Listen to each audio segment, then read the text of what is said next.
Property of light हमने देखा, हमने रिफ्लेक्शन पढ़ा। लॉ ऑफ रिफ्लेक्शन में क्या चीज़ें थी कि जो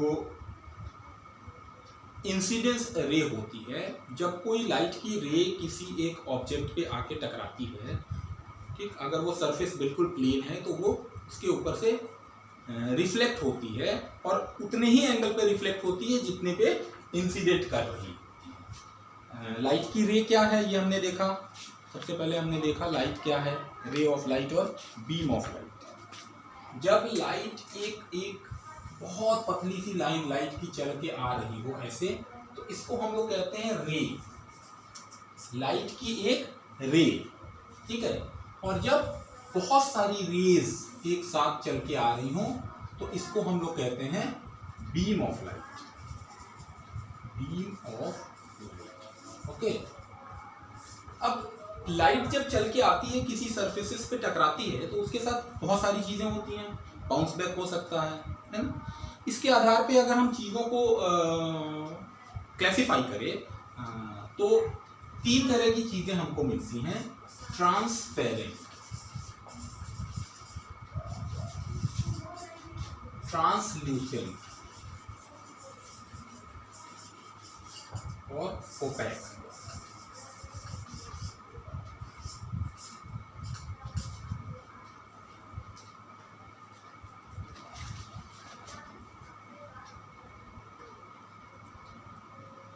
ट्रांसपेरेंट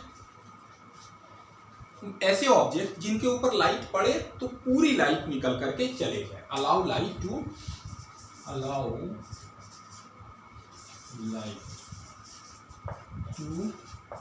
पास थ्रू। अगर ये कोई ऐसा ऑब्जेक्ट है जिसके ऊपर जब लाइट आकर के टकरा रही है, लाइट पहुंच रही है, तो पूरी लाइट अगर आगे चले जाने दे, अलाउ करे कि पूरी लाइट चले जाए, ऐसे ऑब्जेक्ट को हम कहते हैं ट्रांसपेरेंट ऑब्जेक्ट। ट्रांसलूसेंट ऐसे ऑब्जेक्ट जो कुछ लाइट को जाने देते हैं और कुछ लाइट को रोकते हैं। Allow only some light, allow only some light, ठीक।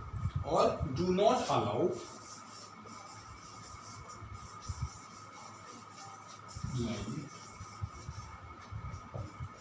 टू पास थ्रू, ठीक है।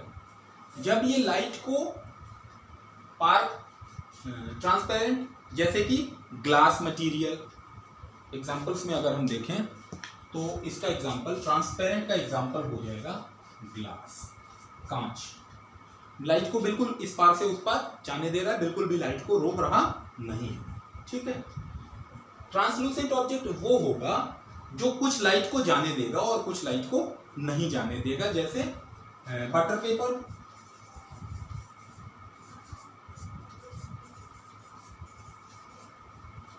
इसमें क्या हो रहा है, लाइट तो खिड़कियों पे सपोज हमने ऐसे इस तरीके का लगा दिया कांच, फ्रॉस्टेड ग्लास कह सकते हैं इसको,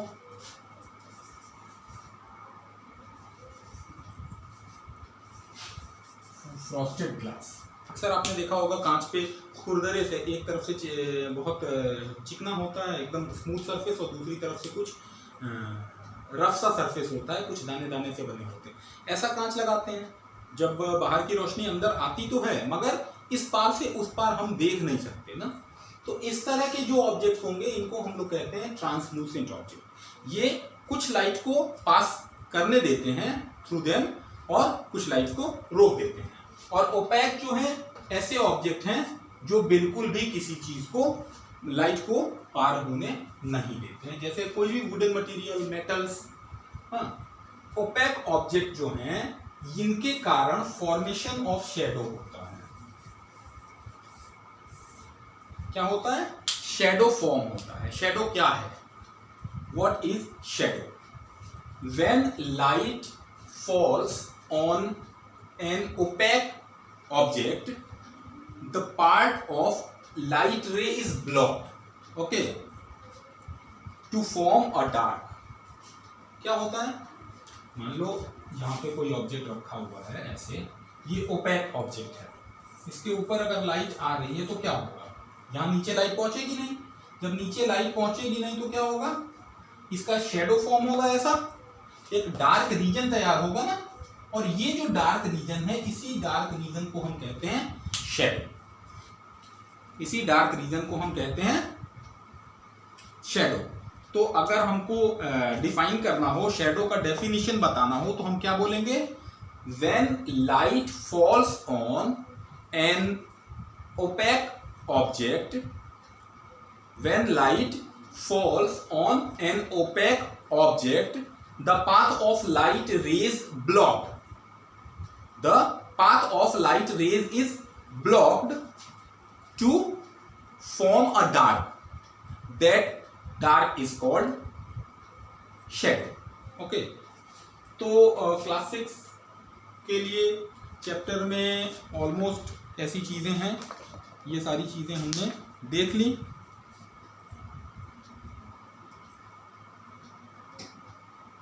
तो चैप्टर में हमने पढ़ा लाइट, डेफिनेशन ऑफ लाइट हम क्या कह सकते हैं, एक्चुअली इजीली फॉर क्लास 6 हम डिफाइन कर सकते हैं कि light is a type of energy which gives us sensation to sight, light है तो ही हम किसी चीज को देख सकते हैं, अगर लाइट नहीं है तो हम देख नहीं सकते। क्यों? क्योंकि किसी चीज को हम देखते तभी हैं जब लाइट उसके ऊपर से रिफ्लेक्ट होकर के हमारी आंखों के अंदर आती है। लाइट, इसकी एक बहुत पतली सी लाइन अगर निकल के जा रही हो, सपोज आपने देखा होगा कि कमरे के अंदर अगर धूप की एक पतली सी बीम चली आ रही है, तो जो कमरे में झाड़ू लगाने के टाइम में आपने देखा होगा कुछ डस्ट उड़ते हैं, तो वो पूरी एक लाइन एकदम क्लियर दिखाई देने लगती है ना, बीम ऑफ लाइट एकदम साफ दिखने लगता है। ठीक, तो एक लाइट की एक रे, एक पतली, बहुत पतली सी एक लकीर अगर चल के जा रही हो, उसको हम बोलेंगे रे ऑफ लाइट। और अगर एक बंच में बहुत सारी रेज लाइट की चल के जा रही है, that is beam of light. Light के बाद हमने देखा रिफ्लेक्शन। रिफ्लेक्शन में हमने देखा दो तरह का रिफ्लेक्शन था, पहला रेगुलर और दूसरा इरेग्युलर। रिफ्लेक्शन डिपेंड करता है, किस तरह का रिफ्लेक्शन होगा, डिपेंड करता है on the surface, on the type of surface. अगर सरफेस स्मूथ होगा तो रेगुलर रिफ्लेक्शन होगा, अगर साइज जो है वो रफ होगा तो इरेग्युलर रिफ्लेक्शन होगा। रिफ्लेक्शन में हमने देखा कि अगर किसी चीज पे रिफ्लेक्शन हो रहा है स्मूथ सरफेस पे, तो लाइट की, सपोज ये रे ऑफ लाइट है जो इसके ऊपर आ रही है, इसको हम बोलते हैं इंसिडेंस रे। तो इंसिडेंस रे, और ये अगर सपोज इस जगह पे 45 डिग्री का एंगल बना रही है, तो जब ये स्मूथ सरफेस से, प्लेन मिरर के केस में बेसिकली, इन प्लेन मिरर,